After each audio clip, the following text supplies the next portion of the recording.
Hey guys, tonight we're diving into a tale that's juicier than you'd expect, both literally and historically. You're standing in the damp grey drizzle of 17th century London. Your shoes are squelching, your cloak smells faintly of horse, and the streets aren't exactly fragrant. But suddenly, through the misty gloom, something stops you in your tracks. There, in the window of a well-dressed grocer's shop, sits an object so strange, so exotic, it almost doesn't look real. Its skin is tough and golden brown, its shape is spiky and symmetrical like a sea monster that got lost at a Renaissance fair, and the scent, if you're lucky enough to get a whiff, is unlike anything you've ever encountered. That, my friend, is a pineapple, and in this world you probably won't survive long enough, or earn enough to ever taste one. So, before you get comfortable, take a moment to like the video and subscribe, but only if you genuinely enjoy what I do here, and while you're at it, drop your city and local time in the comments. I love seeing where you're all listening from. Now, dim the lights, maybe turn on a fan for that soft background hum, and let's ease into tonight's journey together. You first hear about the pineapple from sailors, wild tales of tropical heat, monstrous parrots, and a fruit so good it made grown men cry. The fruit came from the Caribbean, where it grew like weeds but was revered by native peoples for its sweetness and healing properties. When European explorers like Columbus stumbled upon them in the late 1400s, they had the kind of reaction you might reserve today for your first taste of gelato on an Italian piazza. Take it back, they said, we must have this. But you're not an explorer. You're a Georgian subject now, living under the powdered wig of King George I or II, maybe even III if you hang around long enough. In your time, pineapples are still impossibly rare. Just getting one from the Caribbean to England takes weeks on a ship that smells like old fish and ambition. Most don't survive the journey. The ones that do are bruised, mouldy, and often arrive as sad shadows of their former selves. Still, even a sad pineapple is better than no pineapple at all. When one does arrive in London, golden, upright, intact, it doesn't go unnoticed. Gentlemen stop to stare. Ladies gossip behind fans. Grocers treat it like a royal guest. The pineapple becomes an event. One famed incident has a merchant hosting a 3-day viewing party for his latest shipment, charging admission to simply gaze upon it. You don't get to touch it, of course. That would be madness. Historians still argue whether the earliest imported pineapples were even edible by the time they arrived. Some say they were more status symbol than snack. Others suggest that the elite would indeed eat them, though only at the height of a banquet, like a crowned jewel unveiled in candlelight. What's certain is that by the early 1700s, the pineapple has become a symbol of wealth, refinement, and global dominance. This spiky fruit, born in the tropics and raised in the sweat of enslaved labourers, now sits proudly on silver platters in English drawing rooms. It becomes a totem, a talking point, even a character in its own melodrama. You hear stories of dukes who time their dinner parties around the arrival of a particularly ripe pineapple. There's gossip that a certain earl mortgaged part of his estate just to fund a pineapple feast, and that a lord's daughter fainted, not from corset tightness, but from the sheer joy of licking a pineapple rind. The fruit is even painted into portraits, not alongside the family dog or a beloved child, but alone, like a celebrity. One famous painting shows Charles II receiving a pineapple from his gardener, with the same reverence usually reserved for religious iconography. Of course, scholars debate whether this moment ever really happened, or whether the pineapple was simply added later for, shall we say, dramatic flavour. Quirky detail alert. Some grocers reportedly hired small children to stand near pineapples in shop windows and fan them gently to prevent bruising. Whether this is fact or urban legend, we can't be sure, but it certainly fits the mood of a world obsessed with presentation. You also begin to notice pineapples popping up in unexpected places, carved above doorways, embroidered on waistcoats, etched into silver snuff boxes. The fruit that no one can afford to eat has become the ultimate sign of good taste. There's an edge of irony, though. The more the pineapple is paraded around, the less likely it is to be consumed. Eating it would be like setting fire to a Fabergé egg just to see what's inside. So, it becomes a borrowed thing, passed from party to party, like a celebrity guest who doesn't say much but always looks fabulous in photos. And through all this, you, an average subject, remain firmly on the outside. You know the smell. You've maybe touched the spiky skin on market day under strict supervision. But the taste? That's reserved for kings, dukes, and very lucky dinner guests. It's all a bit absurd. But then again, so is powdered hair, whalebone corsets, and the belief that taking a brisk walk through sulphur fog is good for your complexion. The pineapple in its golden glory fits right in. You wouldn't think a fruit could cost more than a townhouse in Bath, but here you are, living in an era where a single pineapple might set you back the equivalent of a year's income, if not more. If you're lucky enough to see one up close, you may even hear its whispered price tag floating between gossiping guests. £70 sterling. That's in Georgian money, mind you. Adjusted for inflation, that's the cost of a luxury car, or 3, depending on how ripe the deal is. This isn't a case of ordinary supply and demand. It's pineapple inflation powered by obsession. Imported pineapples were rare, sure, but it was the perception of status, of being the kind of person who could afford such a thing, that made their value skyrocket. A pineapple wasn't food, it was evidence, proof that you'd arrived, that you, unlike your gouty neighbour who still served pears, were truly at the peak of Georgian sophistication.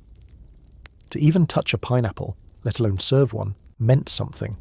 It meant you had connections, plantation ties, shipping networks, and enough wealth to casually place a golden spiked sculpture on your dining table and not even eat it.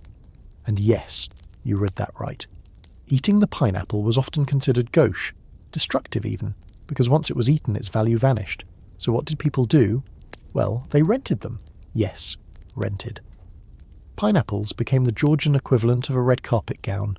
You didn't need to own one to benefit from its radiance. You could simply rent one for your dinner party, plop it onto a silver pedestal between your roast swan and your sculpted blancmange, and return it the next day, slightly more wilted but still standing tall.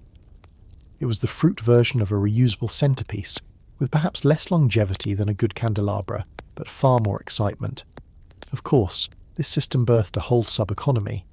Grocers, aware of the high demand and delicate nature of their pineapples, started managing them like luxury assets. The most prized specimens were transported in custom cases, often lined with velvet or straw, and were delivered with more care than a firstborn. Sometimes a grocer would own a single pineapple for months, sending it from party to party, charging ever-increasing sums for its fading charm. Some London shops had pineapple ledgers, tracking which household had it on what date, like a very elite library book. Lord Pembroke, Tuesday through Thursday, Viscountess Redgrave, Friday for supper, return by Saturday noon or forfeit deposit. It gets even stranger. There are reports, again hotly debated by historians, that some of these pineapples never got eaten at all. Instead, once their outer flesh began to sag, they were preserved in wax, then repurposed as display items. You know, in case a party needed a quick prestige boost but didn't have time to source the real thing. And heaven help you if your rival throws a party the same week you do, and also rents the same pineapple. There were stories, quiet, petty stories, of high society hosts sneakily marking their pineapples with hidden wax initials, just to track who dared to rent it next. It was all about keeping up appearances. The pineapple, in its role as Georgian status prop, had nothing to do with hunger or nutrition. This was the era of ostentatious everything. Towering wigs, ruffled sleeves that could double as picnic blankets, and banquet tables so long they needed their own footman. The pineapple simply joined the chorus. One little-known anecdote involves a low-ranking merchant who spent his life savings importing a single pineapple for a business dinner, believing it would impress the East India Company representative seated across from him. The dinner was indeed a success, until someone knocked the pineapple off the table and it rolled directly into the fireplace. There it hissed, steamed, and was gone. The host reportedly burst into tears. The guest signed the trade deal anyway. Now, here's a historical mystery to chew on. Some researchers believe that certain hosts never purchased or rented real pineapples at all. Instead, they used props, elaborate wax models, carved wooden replicas, even cleverly painted papier-mâché pieces, and no one was the wiser. The lighting was dim, the admiration was fleeting, and let's be honest, who among the powdered elite had ever tasted a real pineapple anyway? The fruit had become a fiction, a shared fantasy. It represented something everyone wanted to be associated with, exoticism, wealth, refinement, but very few ever fully experienced. Kind of like a designer handbag you can't open, or a sports car that only turns left. This illusion was so powerful that it didn't even matter when people realised what was going on. As long as the idea of the pineapple was present, tall, symmetrical, vaguely glowing in candlelight, everyone played along. Guests complimented the fruit. Hosts pretended they'd grown it themselves, and the grocers chuckled all the way to the bank.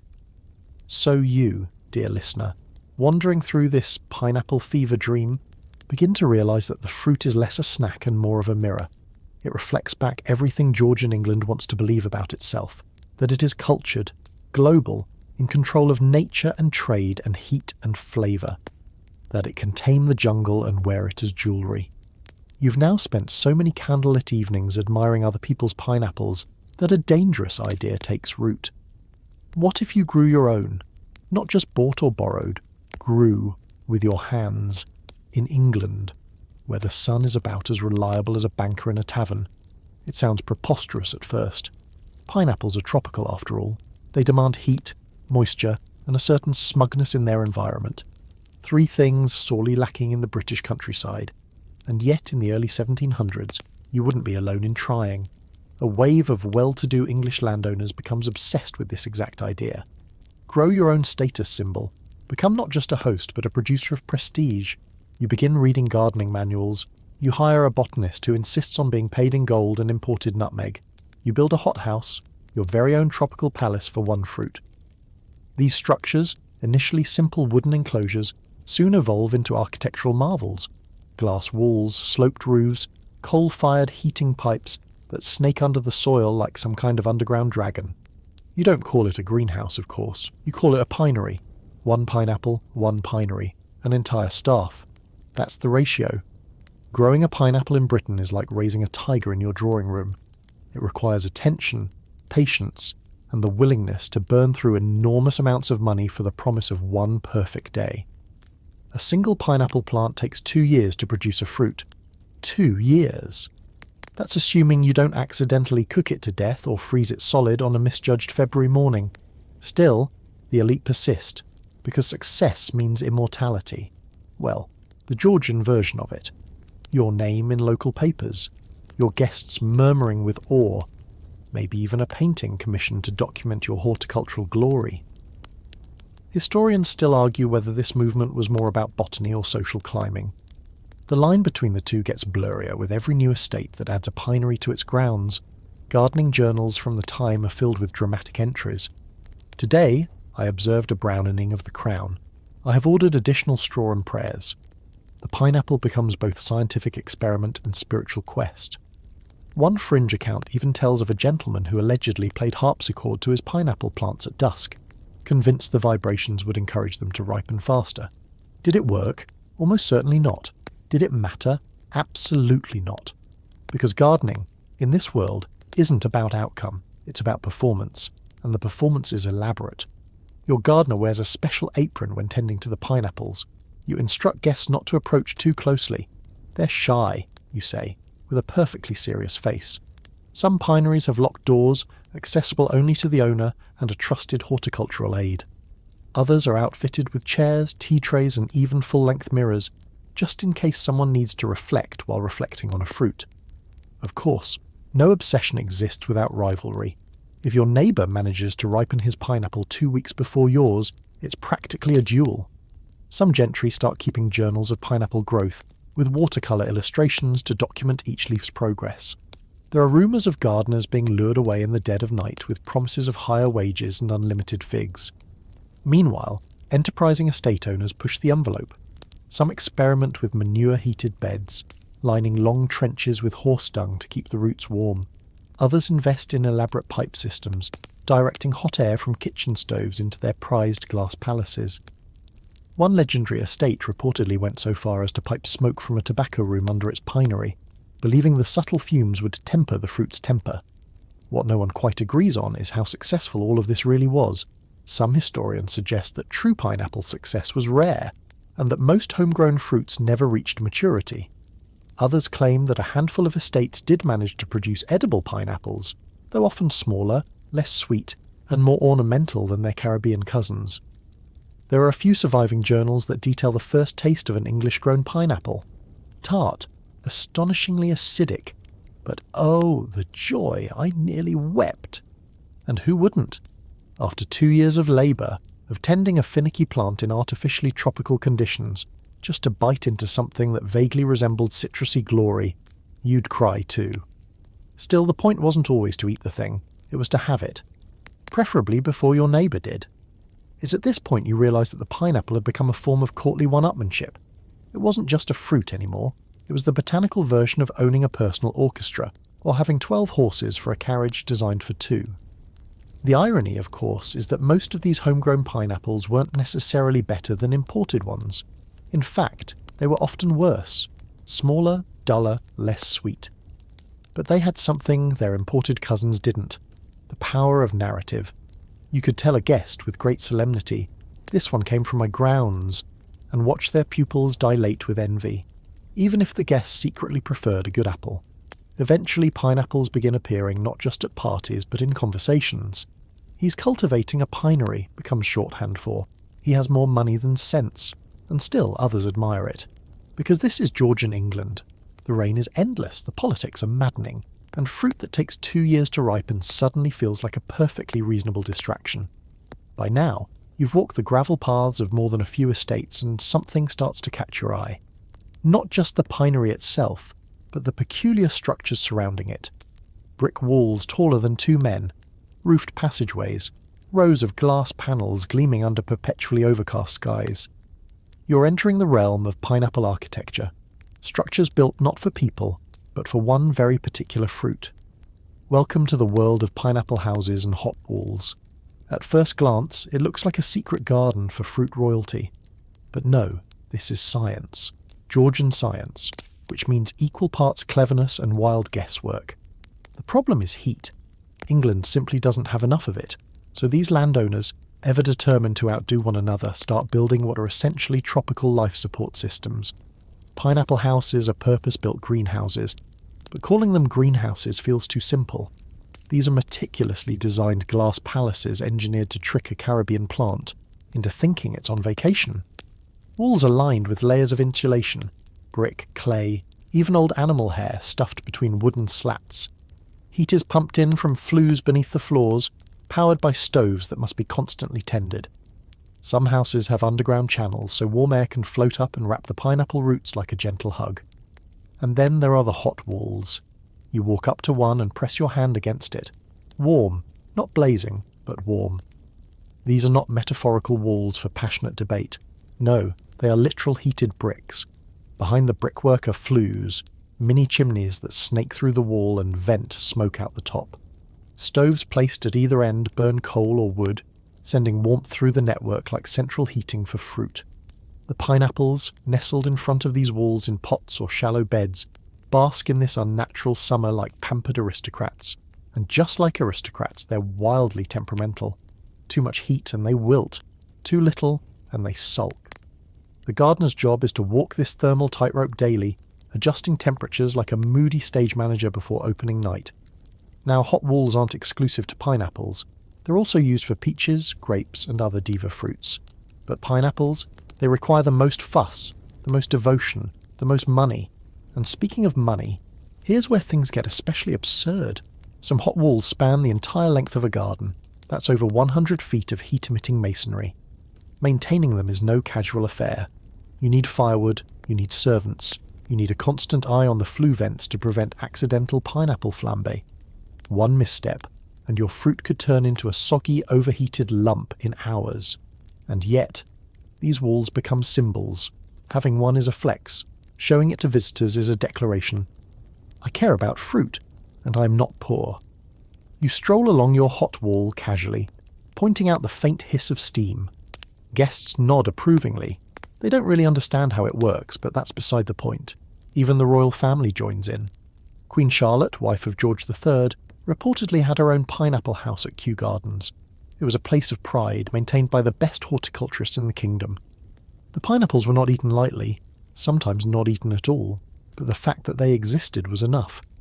Historians still argue whether these structures were ever cost-effective. Was it worth building a wall and a stove just for the chance of one successful fruit per year? Probably not. But rationality was never the goal. Appearances were. The pineapple's presence, framed by a hot wall, turned any garden into a stage. You weren't just growing fruit, you were hosting a show, and the props. Oh, the props. You find thermometers imported from France, watering cans crafted from polished copper, mirrors angled to reflect more sunlight into the glass enclosures. One estate even experimented with cowhide covers, tiny jackets for pineapples to prevent cold damage on especially frosty nights. Yes, they were custom sewn. The fruit begins to inspire the design of the houses themselves. Some greenhouses take on pineapple-like shapes, rounded tops, fluted glass, even spiked cupolas. The most famous example of this architectural devotion, the Dunmore pineapple in Scotland. You walk up to it now in your imagination, a massive stone structure crowned with an ornate carved pineapple. It's part folly, part greenhouse, and all theatre. It's said to have been built in the 1760s by the Earl of Dunmore, possibly as a pineapple house, possibly as a monument to his love for the fruit, or maybe just because he could. No one's quite sure, but it's there, regal, strange, utterly unnecessary, and completely perfect for its time. This moment, walking beside a heated wall, looking up at a spiky stone fruit, is where you start to understand something deeper about Georgian England. This wasn't just about agriculture or aesthetics, it was about control, about bending the natural world to your will, about proving through architecture that you could coax the impossible into bloom, even if that meant building a palace for a single pineapple. You've walked past the hot walls, peeked into the glass pineries, and marvelled at pineapples wearing their own jackets. But what happens when you don't have the land, the staff, or the endless budget to raise a fruit from soil to crown? You improvise. You go to your grocer, or, if you're truly daring, a pineapple broker, and you rent one. Yes, you've arrived at the height of Georgian fruit absurdity, the pineapple rental craze. It begins innocently enough. Imported pineapples are so rare and expensive that people start to treat them like heirlooms. But fruit spoils, and no one wants to spend £70 on something that will ferment before the roast is carved. Enter the solution: short-term pineapple rentals. Imagine this. You're hosting a dinner party. Your table is set. The candles are lit. Your guests are dripping with powdered faces and aristocratic boredom. How do you dazzle them? You place a golden pineapple right in the centre of the table, glistening under the candlelight like a tropical crown. Nobody eats it. That would be gauche. Instead, they admire it. They talk about it. They maybe lean in to catch the scent. It becomes the evening's conversation starter, like a dinner guest who doesn't say much but always looks good in the light. You, of course, return it the next day. Slightly bruised, maybe a bit softer than before, but still in decent condition for the next party on the rental ledger. The rental business becomes a whole economy of illusion. Some grocers specialise in display-only fruit. Pineapples chosen not for their flavour, but for their symmetry and skin tone. These pineapples are primped, polished and propped up like beauty contestants, rotated between events like antique centerpieces. There are reports of pineapples that made it through a dozen parties without ever being cut. In some cases, they were eventually preserved in wax and displayed permanently in glass cloches, like museum relics of good taste. One particularly cheeky story tells of a merchant who labelled his pineapple for display purposes only and charged more not to eat it. And yes, clients paid it gladly, because the real value was never in the taste, it was in the optics. And it wasn't just the elite who got in on the game. The growing middle class, eager to emulate aristocratic habits, began renting pineapples for weddings, baby naming feasts, and even funerals. A pineapple at a funeral? Why not? It was a sign that the deceased had style, even in death. Now, historians still argue whether pineapple rentals were truly widespread, or whether the whole concept has been exaggerated by later writers eager for a juicy anecdote. There's no centralised registry of pineapple loans, no ledger labelled Lady Havisham's fruit rotation, 1772. But there are newspaper clippings, journal entries, and a suspicious number of illustrations from the time showing pineapples perched smugly in the background of dinner scenes. And honestly, even if only a few pineapples were rented, the cultural weight of the idea stuck. Everyone knew someone who had borrowed a pineapple. It became part of the social theatre. A knowing wink, a whispered admission, ours is a rental. Oh, don't worry, so is ours. But of course this led to complications. Picture it. Two rival families accidentally rent the same pineapple in the same week. One host gets Friday, the other Saturday. Guests compare notes. scandal erupts. By Monday, the fruit is returned with lipstick smudges, 3 needle pricks, someone did try to taste it, and a small dent from being dropped by a child. Still, even in its battered state, the pineapple maintains its aura. You don't need it to be fresh. You just need it to be seen. Quirkier still, some clever hosts started adding fake pineapple accessories, silver trays, mirrored pedestals, even hand-painted pineapple-themed napkins to enhance the illusion. One upper-class household is rumoured to have commissioned a velvet carrying case for their pineapple rental, complete with gold stitching and a small monogrammed tag. Because if you're renting prestige, you might as well do it with flair. And this isn't just a Georgian one-off. The idea of rented luxury crops up repeatedly in history. Tiaras, wigs, horses, cufflinks, even professional mourners. People have long been willing to borrow status symbols to boost their image, if only for an evening. The pineapple, however, remains one of the most delightfully impractical examples. There's something beautifully fragile about it all. The effort to possess, if only temporarily, something you can't afford to destroy, something too valuable to eat, too symbolic to slice. A fruit that exists more in meaning than in mouthfeel. And it makes you think, what else in life do we hold on to? Not for its substance, but for the story it lets us tell about ourselves. As the pineapple completes another stop on its Georgian tour, it becomes not just a rented fruit, but a borrowed dream. A spiky, golden, slightly squishy dream passed from table to table, trailing whispers of candle smoke, perfume, and powdered ambition. You've seen pineapples rented, revered, and passed around like celebrity guests. But now you step into a Georgian drawing room where something even more surreal is happening. A man stands proudly next to an oil painting. It's not of his wife, not of a child or even a prize stallion. No, he's pointing, rather smugly, to a portrait of himself holding a pineapple. This is the pineapple portrait phenomenon, and its peak Georgian indulgence. You lean in. The gentleman in the painting is dressed to the nines, brocade waistcoat, powdered wig, ruffled sleeves flaring like festive trumpets.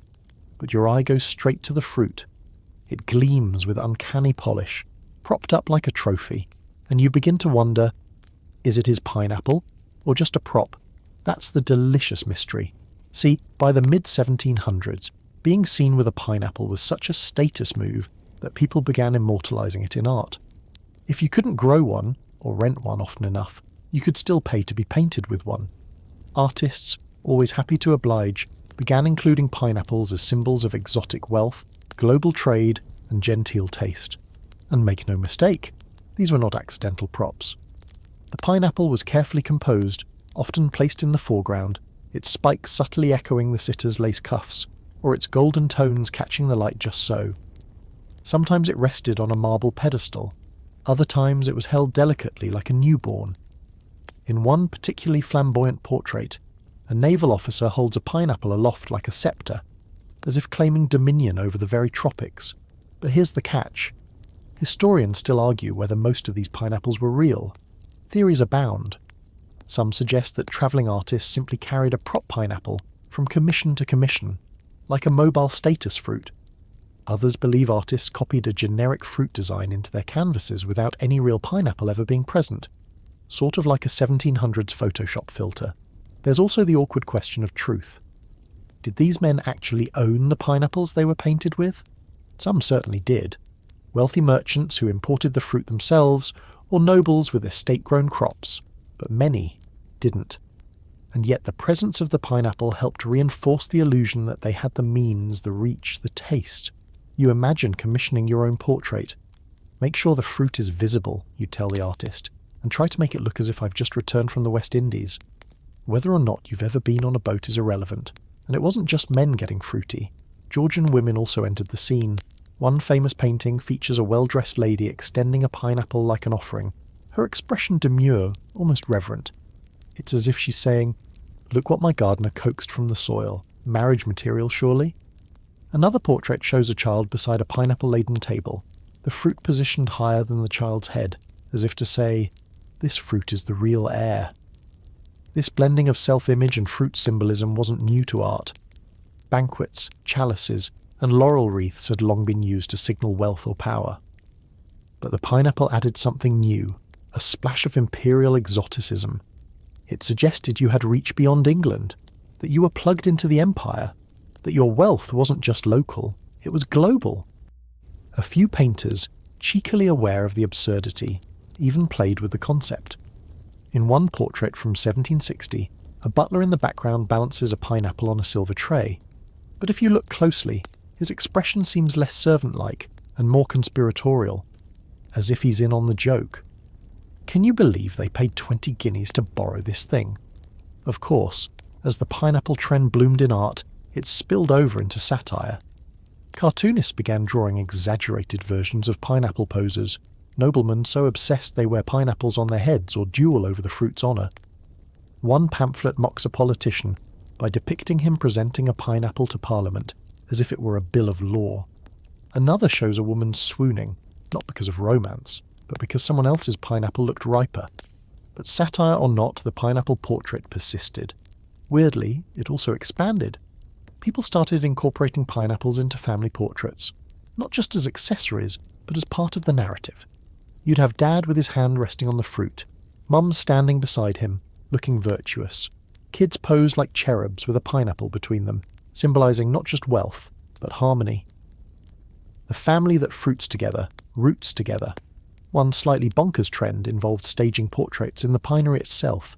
You'd drag a chair into the humid glasshouse, pose next to the ripening pineapple, and try not to sweat through your linen while the painter captured the moment. A tropical scene in a temperate land. Vanity, now with heat stroke. And this phenomenon wasn't limited to England. In the Netherlands, France, and even parts of Germany, pineapples start appearing in still-life paintings with increasing frequency. A pineapple next to a silver goblet. A pineapple nestled among imported spices. Always framed in soft light, always a little too pristine to be believable. Historians today use these portraits as cultural barometers. Where the pineapple shows up, wealth anxiety usually follows. It's the Georgian equivalent of driving a luxury car into your own painting. Immobile, silent, but packed with unspoken status. You pause, imagining the artist's hand dabbing in golden paint on each segment of the pineapple's scaly skin. Hours spent perfecting the curl of each leaf. Because when it came to pineapple portraits, the fruit always looked better than the people, and that perhaps was the point. You're back in the drawing room, the portrait behind you still smirking with its painted pineapple, but now you smell something. Not paint, not waxed wood. Something roasted, spiced, almost absurd. You follow the scent down a corridor into a vast candlelit dining hall where a towering spectacle rises in the centre of the table. Not a swan, not a boar's head. It's a multi-tiered edible sculpture, glistening fruits, sugared petals, and perched triumphantly at the top like royalty, a pineapple. You've entered the deliciously dramatic world of edible architecture and banquet theatre. Here the pineapple isn't just admired, it's staged. Banquets in Georgian England are no mere meals, they're performances, and pineapples are the undisputed headliners, especially when it comes to dessert, the final course, the grand reveal. You take your seat, well, not your seat. You're a humble observer in this fantasy, and marvel as footmen unveil the centrepiece. It's called a surtout de table, a showy decorative piece sometimes edible, sometimes sculptural, always ridiculous. In this case, the base is moulded sugar and pastry, shaped like a neoclassical temple. Climbing up its sides, spun sugar vines, candied pears, and marzipan cherubs. And at the very top, because of course, is that golden pineapple, polished to the point of reflection. No one touches it. No one dares. It just sits there, haloed in candlelight, as if commanding the entire meal. This was the age of sugarwork and spectacle. Georgian chefs were expected not only to cook, but to sculpt. Pineapples were surrounded by fluted jellies, moulded creams, and towers of biscuits. If a dessert didn't shimmer, wobble, or lean dramatically, was it even worth serving? One diary entry from a lady's maid describes a dessert table at a duke's wedding, featuring an entire island scene made of nougat, sugar paste, and tinted gelatin. At its centre, a boat made from caramelised pastry carrying a pineapple as if it were fleeing war by sea. Was this excessive? Yes. Was it deeply fun? Also, yes. Historians still argue whether such displays were ever fully edible, or if parts were designed solely for shock and awe. More sugar than sense, one contemporary critic wrote. One fears to eat, lest the table collapse under its own symbolism. But it wasn't just nobility playing this game. Wealthy merchants got in on the action too. A middle-class tradesman who imported silks might host a pineapple supper, hiring out a banquet hall and paying a chef to construct a table-sized fruit city, complete with candied walls and jelly moats. The pineapple naturally would sit at City Hall. And the guests. Oh, the guests loved it. They didn't need to eat the fruit. Being near it was enough. It was flavour by proximity. You overhear one woman whisper, "It's my first pineapple sighting." Her eyes shine with reverence. Another nods solemnly, as if they've just viewed a sacred relic. In fact, the mere promise of pineapple could elevate an event. Some invitations were rumoured to include a drawing of the planned pineapple centrepiece, as if to say, "Yes, we know you're busy, but there will be pineapple." And that was enough to fill the room. Quirky detail? One ambitious host had his footmen dress as pineapple gardeners for the evening, complete with fake dirt under their nails. Another had a mechanical table centrepiece that rotated slowly, allowing everyone a view of the fruit's best side. Because even a pineapple has angles, darling. Now all this theatricality didn't come cheap. For some, it became a form of financial ruin, blowing one's fortune on flambéed excess. Satirical poems warned of men who lost their lands to candied hands, or women who wed for fruit and wept in debt. The pineapple became a kind of edible Icarus. Fly too close, and your sugar wings will melt. One of the more fringe practices during this era was pineapple burning. Yes, burning. Not out of anger, but as an ultimate symbol of wealth. After a banquet, some hosts, in a final gesture of absurdity, would throw the uneaten pineapple into the fire. It said, "I can afford to waste this." The guests would gasp. Some would applaud. Others might clutch their pearls. But no one would ever forget it. A waste? Surely. But again, it wasn't about consumption. It was about story. The pineapple became part of dinner gossip, passed between mouthfuls of syllabub and scandal. Did you see Lord Winslow's pineapple? Larger than a babe's head. Yes, but I hear Lady Wexford's was hollow inside. Symbolic, no? Well, at least they didn't burn theirs. And you, taking it all in, realise that the fruit has transcended its botanical roots. It's no longer just a plant from the tropics. It's a prism, a lens through which an entire society sees itself, glittering, anxious, performative, and deeply hungry for meaning more than flavour. You lean back in your chair. Someone taps their spoon against a crystal glass. The conversation dips to a hush. A servant steps forward with a silver knife. You wonder, will they actually cut it? But they don't. Of course they don't. The knife hovers. Someone coughs. The pineapple lives another night. You step outside the dining hall, still dazzled by the pineapple that wasn't eaten. You're digesting more metaphor than food at this point, but as the cold air hits your face, another story begins to take shape. One that smells less like sugar and more like salt, sweat, and smoke. Behind every pineapple on a silver tray there's a ship. Behind every ship there's a port. And behind every port, well, there's an empire. Tonight you're following the fruit backwards. You're tracing it not from plate to plant, but from plantation to parlour. Welcome to the tangled tale of trade, theft, and tropical scandal. First, the ships. Pineapples didn't magically appear on British soil. They came from the Caribbean, carried across the Atlantic in conditions that were, let's say, not ideal for fragile produce. Ships were hot, damp, infested with rats, and perpetually tilted. A pineapple packed in straw had to survive storms, mildew, and the occasional sailor with sticky fingers. And yet, some made it. Barely. One story tells of a grocer in Bristol who received a single pineapple with most of its crown missing. Rather than waste it, he mounted the surviving half on a silver base and displayed it anyway. A pineapple fragment is still a pineapple, he told skeptics. And yes, people came to see it. But the real scandal begins before the fruit even boards the boat. You're in Jamaica now, or maybe Barbados. The year is somewhere in the early 1700s. Plantation fields stretch into the distance, dotted with enslaved labourers who tend pineapples alongside sugarcane, coffee, and citrus. The sun is relentless. The work is brutal. And here, pineapples grow easily, too easily in fact, for their value to be recognised by the people forced to pick them. historians still debate whether pineapples were grown specifically for export, or more often consumed locally and occasionally lifted for British tastes.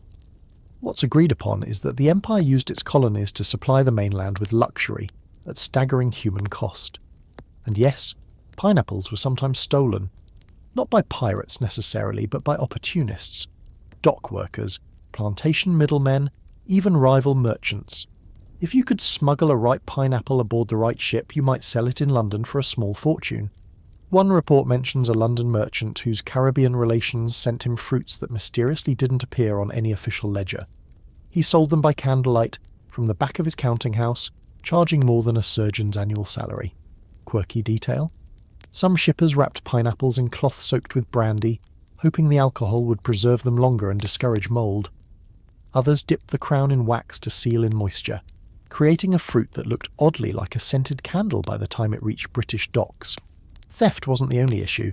There were also, let's call them pineapple exaggerations.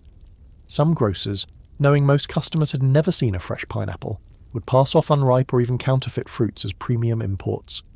There's a fantastic anecdote about a shopkeeper in Bath who glued pineapple leaves onto a gourd and called it Jamaican gold. The customer, too polite or too uninformed to question it, posed with the imposter for a portrait. The painting still hangs today, fooling art historians. This was the era of the pineapple hustle. Even respectable traders cut corners. Some paid captains under the table for priority fruit handling. Others bribed customs agents to skip inspections. One bold scheme involved staging a fruit emergency to get a shipment fast-tracked through port quarantine. The reason listed? Royal wedding, critical need. Of course, most pineapples didn't arrive alone. They travelled with sugar barrels, tobacco bales, cacao sacks, and the unspoken legacy of enslaved labour. The pineapple was just one glittering piece of a much darker puzzle, the kind of detail politely left out of dinner conversations. You begin to understand. The pineapple isn't just expensive because it's rare. It's expensive because it comes loaded with risk, with scandal, with stories.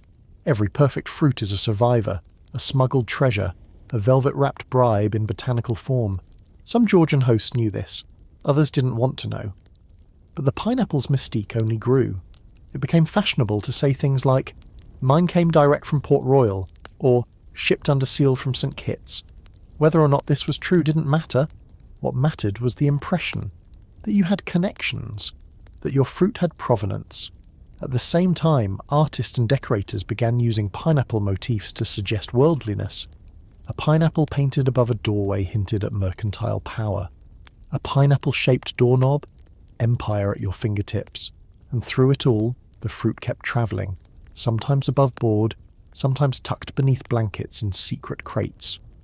Once, a London auction house sold a batch of imported pineapples for charity. They raised more money than a church bell. So you sit back now, candlelight flickering, and imagine the journey of that single fruit you saw in the painting. Imagine the stormy ocean, the sleepless sailor watching for mould, the merchant counting coins behind closed curtains, the whisper of scandal in every bite, and you realise, somewhere along the line, the pineapple stopped being a fruit and became a fable. You return now to the heart of England, a place far from the Caribbean shores and plantation fields, yet pulsing with the same hunger. You walk through a market square, the fog curling around iron lamp posts. There's laughter, chatter, the clip of hooves, and above it all the subtle tension of a country obsessed with class. This is where the pineapple enters its next role, a weapon in the great Georgian class performance. You stop by a bakery window, loaves of bread, tarts, and, in the centre, a tiny cake shaped like a pineapple. It's made of sugar and illusion. It tells a story. We may not have real pineapples, but we understand what they mean. Because by now, the pineapple isn't just for the elite, it's for aspiration. The rising merchant class, shopkeepers, lawyers and tradesmen, they all want a taste, literally or symbolically. And while they may not own sprawling estates or hot-walled pineries, they do have money, enough to rent a pineapple, or to commission a wax replica, or to decorate their mantle with pineapple-shaped urns. It starts subtly. Embroidered pineapples on waistcoats, pineapple-shaped sugar bowls, pineapple buttons. But then it grows bolder. Pineapple sculptures in gardens. Pineapple-shaped fountains. There's even a brief trend of pineapple-themed wallpaper. though it's criticised for making parlours feel like fruit stalls. Historians still debate how much the upper classes resented this symbolic grab. Some evidence suggests nobles rolled their eyes when middle-class hosts unveiled their pineapple centrepiece, a knowing smirk, a murmur of "how quaint." Others say the elite welcomed it. It validated their own obsession after all. Still, class tensions rise. A pineapple becomes a social test. Is it yours? Did you grow it? Rent it? Fake it? Guests begin quietly inspecting the fruit at parties. One hostess is said to have wept after a guest poked her wax pineapple and whispered, "Oh darling, it's hollow." And that's the thing. Pineapples revealed everything. Who you were, who you pretended to be, and who you wanted to become. Owning one, even symbolically, gave you a kind of social armour. Not owning one? That was noticeable. There's a story, half true, half rumour, about a clergyman's wife who painted a pineapple on her tea service and claimed it was a family crest. When a visiting duchess asked where the fruit was grown, the hostess replied, "On a hill, madam, near Grace and Providence." The duchess nearly choked on her lemon curd. The pineapple also creeps into satire. Cartoonists draw middle-class climbers with pineapples balanced precariously on their heads, as if trying too hard to prove their taste. One poem mocks a tailor who buys a pineapple for his shop window, hoping it'll attract aristocratic clients. The punchline: "They came not for coats, but the fruit's noble pose. He starved in his silk while the pineapple rose." And yet, the middle class keeps reaching. You see shop signs featuring pineapples, inns named the Golden Fruit, tea shops boasting pineapple-flavoured cordial, even if the flavour comes from apple vinegar and imagination. It's marketing before marketing had a name. But beneath the playful envy and performative elegance, something deeper stirs. A few radical thinkers begin to question the entire pineapple frenzy. Pamphlets emerge, criticising the obsession as emblematic of a broken society, where a fruit matters more than fairness, where appearances outweigh compassion. What nation, one writer asks, builds greenhouses for fruit while children freeze? These voices are fringe mostly, but they highlight something real. The pineapple has become a mirror. It reflects the divide. It separates those who can afford to grow illusions from those who must borrow them. And yet, the allure remains. Quirky note: there's a documented instance of a poor seamstress saving for over a year to buy a single pineapple. She presented it to her fiancé as a wedding gift. They didn't eat it. They kept it on a shelf until it rotted. Then they dried the leaves, framed them, and told the story for the rest of their lives. Because for many, the pineapple wasn't food. It was a dream, an object of longing, rich with meaning, a promise wrapped in spikes. You step back into the square. The bakery has closed. The fog is thick now, and somewhere in the silence you feel the tension between want and worth, image and reality. The pineapple may be sweet, but in Georgian England it always had a bitter rind. You're indoors again, stepping into a cosy, cluttered Georgian sitting room. There's a faint scent of coal smoke and beeswax polish, and a fire crackling gently in the grate. Your eyes land on the mantel, not a portrait, not a book, but something ceramic. It's shaped like a pineapple. This is not food. This is pineapple pottery, and you're about to discover how the spiky fruit that nobody ate managed to infiltrate every crevice of domestic life. You wander through the parlour. There are pineapple-shaped sugar bowls, pineapple print teacups, a pineapple-shaped biscuit tin. The host offers you a pineapple cordial, which tastes mostly like tart citrus and questionable brandy. But it doesn't matter, it's the gesture, the symbolism. Because by the mid-1700s, pineapples had become more than a symbol of status. They had become a full-blown aesthetic. Everything from textiles to tableware got the pineapple treatment. Pineapple patterns were embroidered on cushions. Pineapple-shaped finials crowned bedposts. There were pineapples carved into stair railings, stitched into waistcoats, even painted above fireplaces like cosy tropical gargoyles. Why? Because the pineapple meant hospitality, or at least that's what people said. Historians still debate the origin of this belief. Some trace it to the Caribbean, where indigenous peoples may have offered pineapples as signs of welcome to European visitors. Others believe it was a purely British invention, a convenient excuse to turn a pricey fruit into a social metaphor. "Come in," the pineapple says. "We're gracious, and we can afford ornamental fruit." Either way, the idea stuck. Quirky little twist. Some chamber pots were shaped like pineapples. Yes, chamber pots, as in toilets. There's one preserved in a museum, made of porcelain, with pineapple leaves sprouting delicately from the lid. Apparently nothing says sophistication quite like doing your business inside an exotic fruit. And it wasn't just the upper class indulging in pineapple decor. The rising middle class, hungry for symbols of gentility, filled their homes with pineapple motifs, whether or not they'd ever seen the real thing. It became a kind of shorthand for refinement. A domestic version of fake it till you make it. One popular item? Pineapple butter moulds. You'd press your homemade butter into a small wooden mould, and out popped a delicately shaped pineapple pat. It didn't taste like pineapple, but it looked the part, and that was what mattered. You spot a pineapple ink pot, an utterly unnecessary object made of pewter and mother of pearl. A travelling merchant might carry it in his satchel and whip it out dramatically while signing contracts.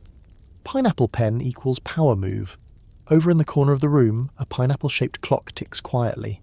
It's terribly impractical, with its hand set awkwardly across the curve of the rind. But it's beautiful. And that's enough. This period also saw the rise of pineapple ceramics, mass-produced in Stoke-on-Trent, Derby and other famed pottery towns. Some were dainty and expensive, made of bone china and painted with gold leaf. Others were more humble, simple glazed earthenware in sunny yellows and greens, designed to brighten up a modest parlour. There's even a documented case of a working-class couple saving to buy a matching pineapple tea set for their anniversary. It was proudly displayed behind glass for years and only used on birthdays and bank holidays. Their children weren't allowed to touch it. It was, as one of them later wrote, as sacred as the wedding vows. In this era, the pineapple wasn't just a fruit. It was a motif, a promise, a reminder that one could grasp in some small way the grandeur of empire, the thrill of far-off lands, and the elegance of the elite, even if only in the form of a biscuit jar. One fringe phenomenon was the use of pineapples in funerary art. A few gravestones from the period include pineapple carvings, believed to represent the hospitality of the deceased. He welcomed guests as he welcomes eternity, one epitaph reads, which frankly raises questions. By the late 18th century, pineapple-themed design had become so common that a few trendsetters began to roll their eyes. One lady reportedly refused to sit in a friend's parlour, saying it looked like a fruit cart overturned on an ottoman. The backlash had begun. But that didn't stop the trend. Even garden ornaments joined the party. You walk outside through a frost-bitten English lawn and spot two large stone pineapples flanking the garden gate. They stand there like fruity sentinels guarding the flower beds. You later learn they're meant to invite serenity, possibly, or just to show the neighbours you had some spare granite and a thing for symmetry. There's even a myth, still repeated today, that sailors returning from sea would impale pineapples on their gateposts to signal that they were home and open to visitors. Historians doubt this actually happened, but it's the kind of charming fiction people love to believe. And perhaps that's the real magic of pineapple decor. It's not about facts, it's about feeling. The pineapple replicated in wood, cloth, porcelain and pastry became the Georgian dream distilled into an object. Elegant, exotic, and not entirely real. You run your hand along the cool ceramic of the pineapple teapot.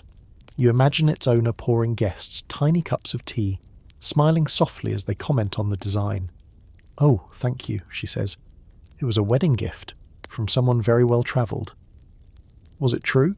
Probably not. But in Georgian England, appearances were everything, and no appearance was more charming than a pineapple that never spoiled. You're standing in a drawing room that smells faintly of beeswax and ambition, and you've just admired more pineapple-themed decor than any fruit deserves. But now comes a twist that would make any Georgian host raise an eyebrow. You reach toward what appears to be a very fine, very golden pineapple centerpiece, glowing softly under the chandelier. Your fingers graze the rind, and it gives slightly. Too slightly. Because this is not a pineapple at all. This is a fake. Welcome to the world of fake fruits and fabricated prestige, where deception comes in wax, wood and papier-mâché, and your social standing depends on how good the illusion looks in candlelight. As the pineapple craze surged and real fruits remained rare, expensive and wildly perishable, people found a solution as elegant as it was deceitful: replicas. handmade imitations crafted to look just close enough to the real thing that no one dared question them, especially not after a few glasses of claret. And these weren't slapdash school project models.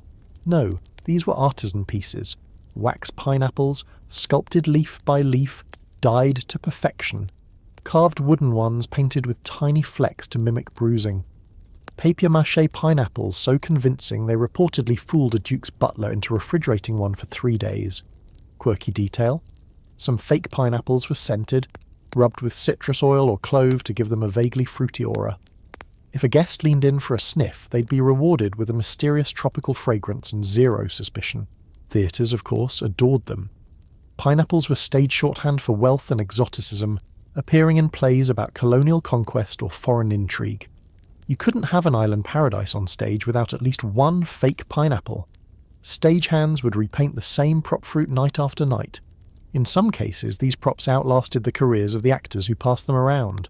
But it wasn't just the stage or the upper crust joining the ruse. Middle-class hosts eager to keep up began investing in fake pineapples for display at dinner parties, weddings, christenings, anywhere a bit of fruity flair was needed. And since most people had never handled a real pineapple, it was surprisingly easy to fool the eye. Historians still argue over just how widespread this fakery was. Some insist it was confined to theatrical circles and ambitious decorators. Others believe it was much more common, with grocers even renting out replicas for those who couldn't afford the real deal, or who didn't want to risk spoilage ruining their social event. One merchant's diary mentions a model fruit room, where wax pineapples were displayed among other tropical replicas. Clients could choose one for rent, sometimes paired with a written description to be recited to guests. Harvested near Port Antonio, Jamaica, ripened under a crimson sun.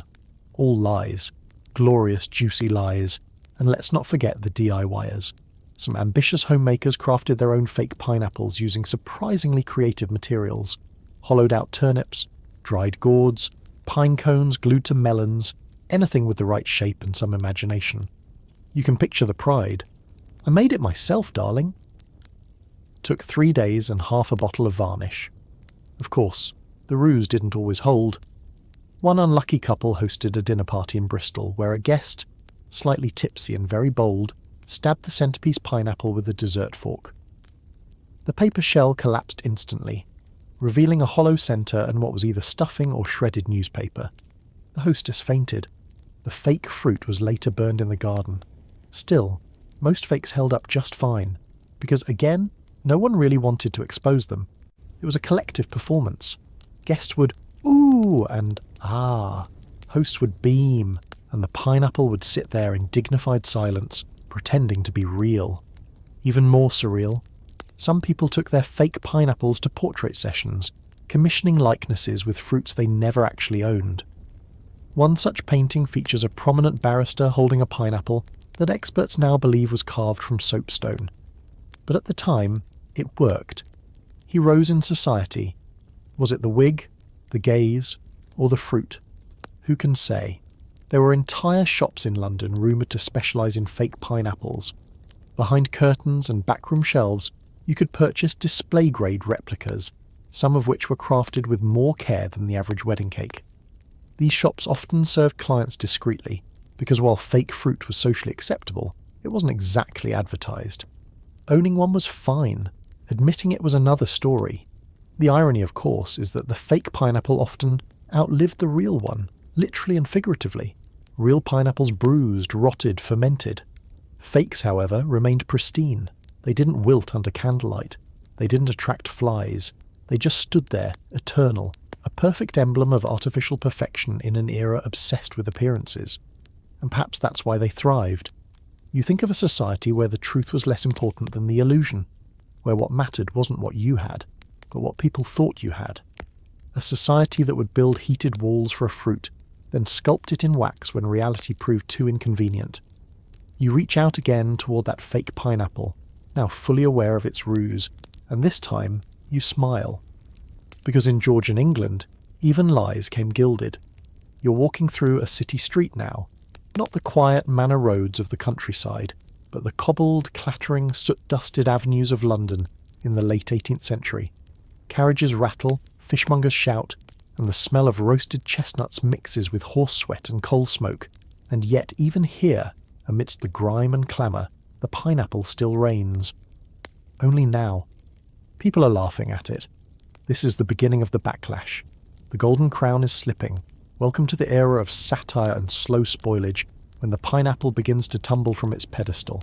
One cartoon, one poem, one dinner party jab at a time. You stop by a bookstall. A satirical print catches your eye.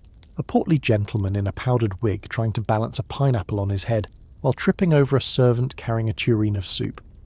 The caption reads, "The weight of good taste." Another shows a wedding couple embracing as a giant pineapple hovers above them like a deity. "In fruit we trust." The punchlines are starting to sting. Why?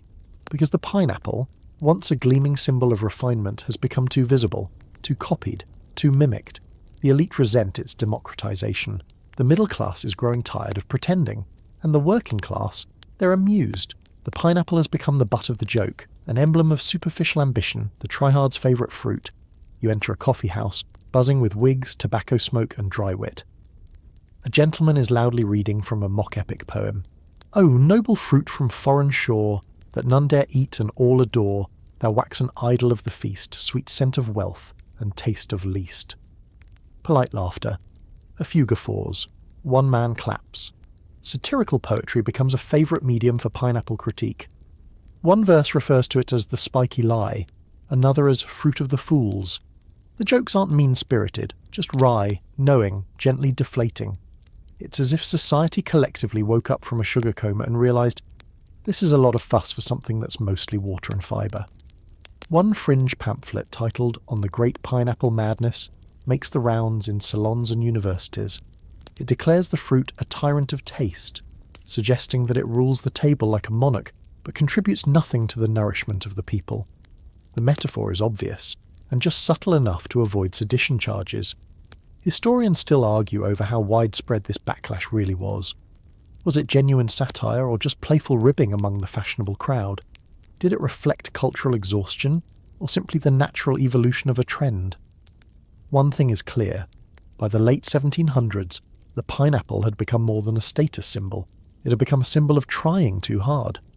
The kind of thing your eccentric uncle built an entire orangery for, but that your clever cousin now mocked with a papier-mâché centrepiece and an ironic wink. Even fashion gets in on the joke. Pineapple-shaped fans appear at masquerade balls. Pineapple wigs, yes, actual wigs styled into pineapple shapes, are documented at a handful of extremely questionable parties. You picture it now, a room full of people swaying beneath chandeliers, sipping pineapple-flavoured cordial, their heads bobbing with green-spiked coiffures. One hostess throws a pineapple farewell ball in 1792. Everything is pineapple-themed, cakes, music, even dance cards shaped like little pineapples. But the twist? The hostess gives a speech halfway through declaring she's retiring from the fruit, that she's done pretending it's worth the trouble. The crowd cheers, one guest faints. Quirky moment? A theatre group stages a parody titled Pineapple Promenade, in which a young couple's engagement falls apart when they both try to claim the same pineapple at auction.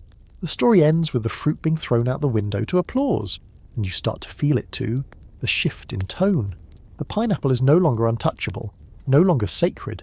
It's been played with, poked, prodded, copied, and now laughed at. Not destroyed, mind you, just softened, spoiled, in the way all fads eventually are. You step into a shop selling curiosities, shelves lined with pineapple trinkets, some of them dusty. One labelled Royal Style 1765 sits with a clearance tag. It's charming still, but it doesn't sparkle the way it used to. You get the sense that the fruit's moment in the spotlight is coming to a close. Even pineapple growers begin shifting their focus. Letters from estate managers suggest a pivot toward more useful fruits: peaches, grapes, figs. The novelty has dulled, one writes. Guests now seem to prefer jam. The dream of the pineapple is unravelling, not because it failed, but because it succeeded too well. It entered every parlour, every party, every punchline, and now, like all overplayed icons, it needs to rest. You exit the shop, stepping back into the street. The wind carries the scent of roasted chestnuts and a hint of rain. A boy passes carrying a tray of pineapple-shaped biscuits, calling out, "Tropical sweets for tired gents." You smile. The fruit may be fading from fashion, but it's not gone. You've walked with the pineapple through its ascent, through its peak, and now its gentle decline. But even as it loses its gilded lustre in high society, it doesn't vanish. No, like all icons, the pineapple finds a second life, not in banquets or portraits, but in the hearts of common kitchens and newly chilled pantries. This is the chapter where the pineapple loses its crown, quietly, slowly, and quite deliciously. It begins innocently enough. You're in a new kind of space now, a Georgian kitchen, humming with steam and clatter. Copper pots hang from wooden beams, pies cool on open shelves, and something utterly new whirs faintly in the corner, an icebox. Yes, refrigeration, rudimentary though it is, has entered the scene. Ice harvested in winter is now stored in underground cellars, and clever mechanics are developing insulated cabinets to preserve food just a little longer. Suddenly, the pineapple's fragile flesh doesn't seem so unmanageable. You see more of them in markets now, not often, not cheaply, but no longer in velvet-lined cases either. A pineapple in the 1800s might still turn heads, but it no longer causes swooning. The trend is cooling, both literally and culturally. By the early 19th century, imported pineapples are arriving more frequently. Better shipping techniques, quicker sea routes, and tighter trade systems mean fewer fruits rot on the voyage. They're still expensive, but now attainable. Even middle-class households might buy one once or twice a year. Historians still argue whether this sudden accessibility was seen as exciting or disappointing. Some say people were thrilled to finally taste the real thing.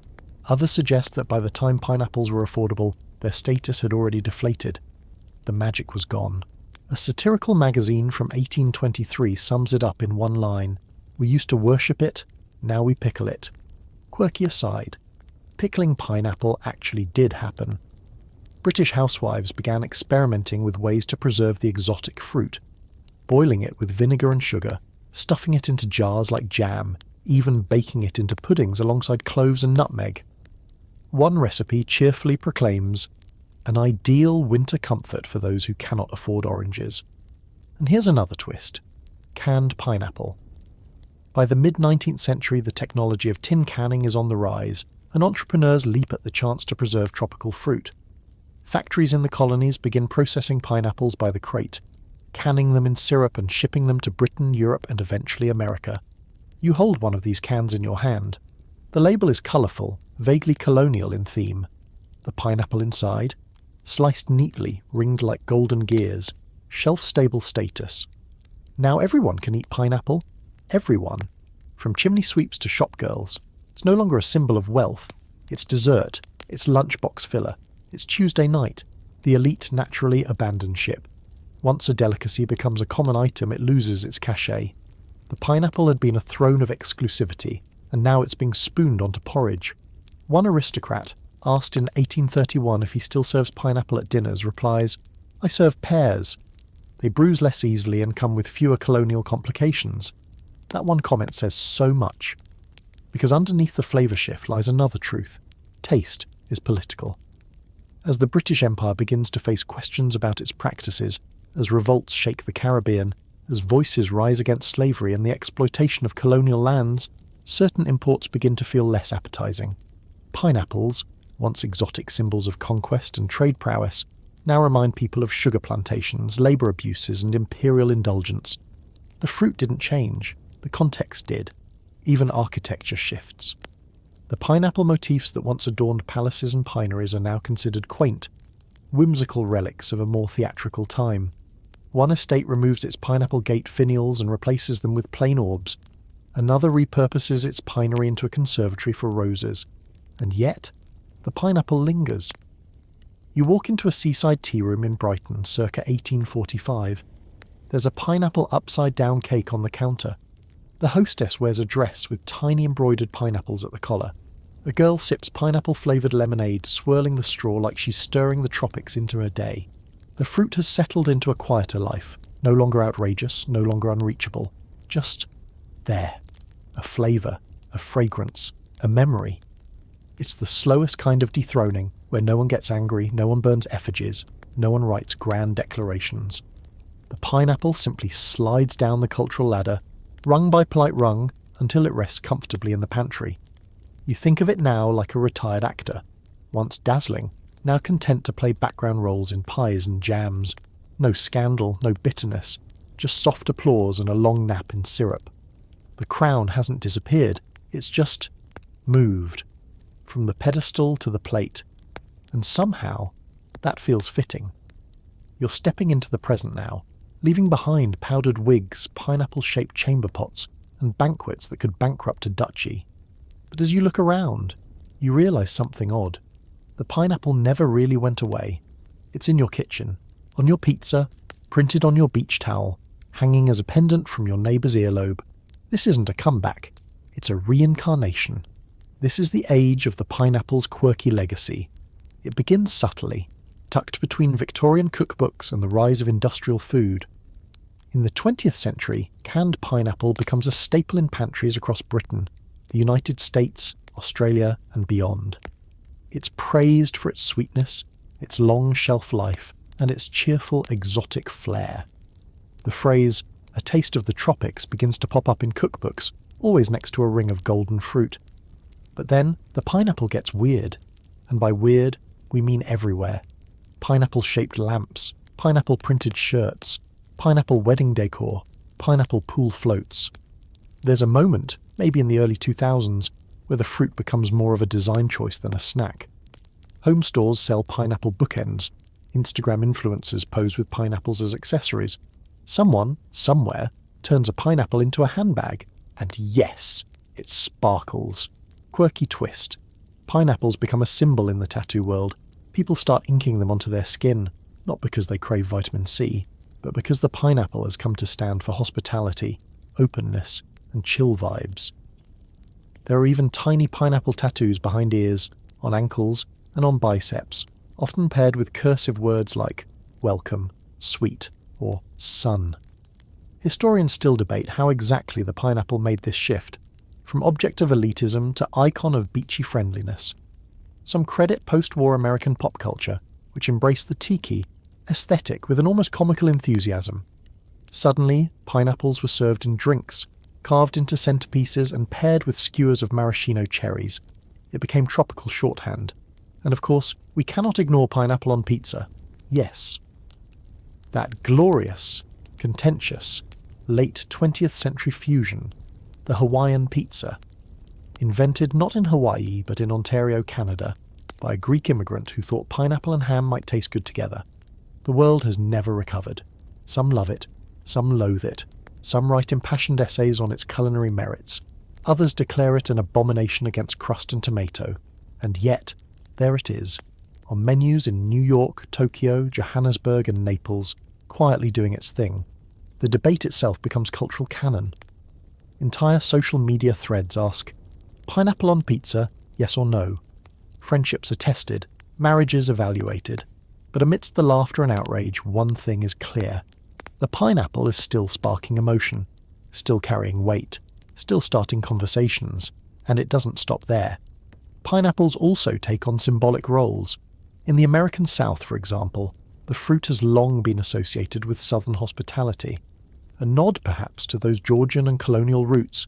You'll see carved wooden pineapples above doors, on welcome mats, and even dangling from porch swings. In the LGBTQ+ community, pineapples have briefly emerged as subtle signals, playful, coded, welcoming. Though fair warning, so has the upside-down pineapple, with a very different meaning in swinger subculture, but that's a tale for a different bedtime. Even tech gets in on the fun. At one point, a major phone update introduces a pineapple emoji, and it gets used. Often, for jokes, for innuendo, for aesthetics. It's no longer a fruit, it's a mood. You're at a farmer's market now, a real one, present day. You spot a stall selling fresh pineapples. The vendor's sign reads, locally grown, no velvet lining required. You chuckle. A woman beside you asks how to tell if it's ripe. You gently tug on one of the crown's leaves. It slips free. She smiles. You didn't need to rent this pineapple. You didn't need to display it to assert your worth. It doesn't come with scandal or satire or colonial implications, though you still carry that history in the back of your mind. It's just a pineapple. Sweet, tangy, slightly absurd, and yet the echoes are still there. When you see a pineapple lamp, you remember the wax replicas. When you scroll past a pineapple pizza debate, You hear the laughter from that London coffee house. When you walk past a pineapple finial on someone's front porch, you think, they'd have gotten along with Lord Dunmore. The pineapple is no longer about empire or wealth or theatre. Now it's about nostalgia, play, style. It's cheerful, inviting, a little odd, a little regal. The fruit has reinvented itself so many times, you've lost count. But it's still here. From symbol of imperial dominance to edible meme, to tattoo on a surfer's ankle, the pineapple survives. Spiky, sweet, slightly smug, and still watching you from the middle of the table. You sit down now, the journey nearly complete, with the soft weight of centuries resting on your shoulders, and a pineapple resting comfortably in the fruit bowl nearby. Not on a velvet pillow, not framed in a painting, just a pineapple, basking in the gentle hum of your refrigerator's fan. And as your eyes grow heavy, you begin to realize something quietly astonishing.